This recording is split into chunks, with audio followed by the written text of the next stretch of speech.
na yung kanilang savings doon sa bangko. Kasi yung pong healthcare fund ay nagtatrabaho po din sa kanila 24/7, may security po sa kanila 24/7, and pagdating ng panahon, yung fund nila doon sa ating saving plan, katulad ng Kaiser, ay lumalago. Kaya po napakaganda ang pagkakaroon ng sariling healthcare at nagkakaroon din po tayo ng peace of mind. Ang maganda po dito, hindi tayo pabigat sa ating family.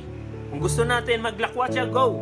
Kasi meron po tayong fund ng mga gamit na para po sa atin. Hindi po tayo aasa sa iba. Okay? So how to avail, Mama Lily Maid? So pwede nyo po akong i-message. Ilang taon po ba kayo at kung isang OFW din po ba kayo? So pwede nyo po akong i-PM para mabigay ko po sa inyo yung quotation. Okay? At yung 13 niya yung OFW. Saan po ba kayo, ma'am? Isa po kayong OFW.